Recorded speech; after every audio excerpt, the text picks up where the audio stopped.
Close it.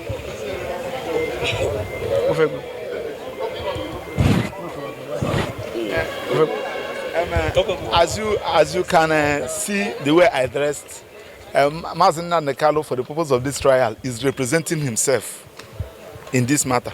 So, and on this particular issue, we are now acting as his consultants. I'm not the only one. He has many consultants, both foreign and local, whom he consults on this particular issue, not representing him here.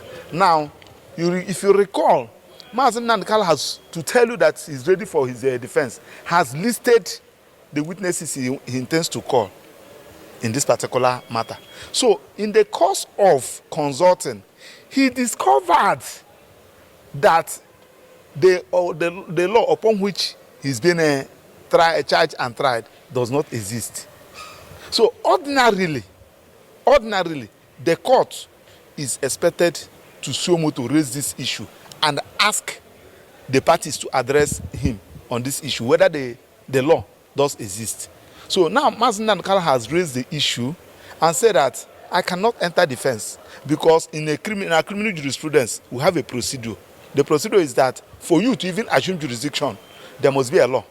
For the law to even exist, for you to rely on that law, the law must be an existing law.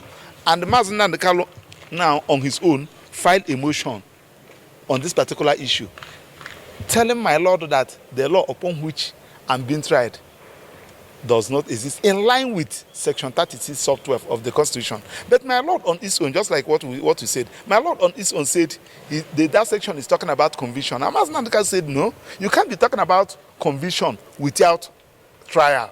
The trial will lead to conviction. So for you to even talk about conviction, you must first of all address all those issues that will lead to conviction. So that is why we are here. It's not as if that he don't want to enter defense, but he's saying, tell me the law upon which I'm being charged and tried. But why are we here at this stage, knowing that at the point he once pleaded not guilty, and then the witnesses from the prosecution were examined and cross-examined?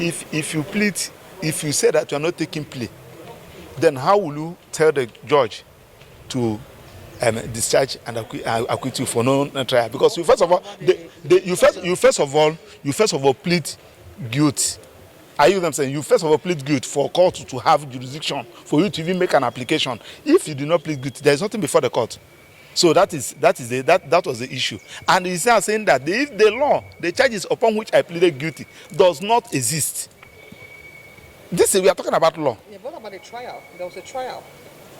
The defense opening their case. The prosecution. You can raise it. The law said that you can raise all this issue at any stage.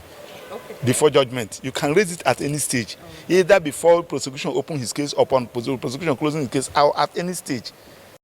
My name is Right Honorable Obi Akocha. I represent the great people of Ikuano, Umuahia North and Umuahia South Federal Constituency of Abia State. I represent Mazi Nnamdi Kanu. From what I saw today in court, there seems to be a systemic effort being put in place to steamroll and railroad Mazi Nnamdi Kanu into putting up a defense and leading to conviction. There are procedural issues that must be heard before the matter can go forward. And I think that is the motion that must be heard, hopefully by tomorrow. Nnamdi Kanu still remains a prisoner of conscience.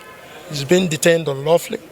And we are also using this medium to continually call on Mr. President to invoke Section 174 of the Constitution of the Federal Republic of Nigeria as amended for the Attorney General to enter another prosecute, at least before the determination of the court.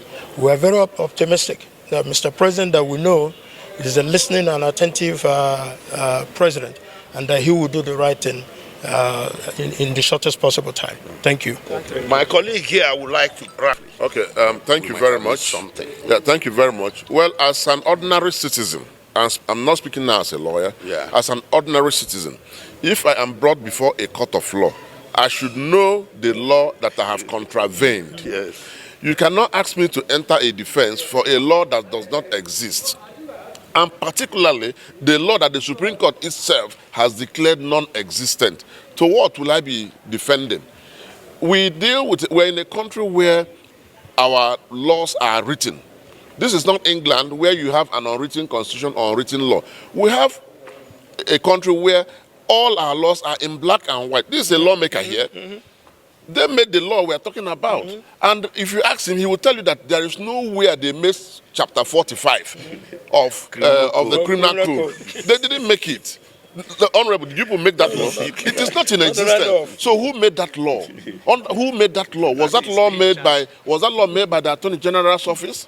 And the Attorney General does not have the powers to make laws. So I am saying, as an ordinary citizen, that Nnamdi Kanu is completely right and within Section 36 of the Constitution, which borders on his fundamental right to fair hearing, to be charged in a court with a law that is in existence, not with a law that is not existing.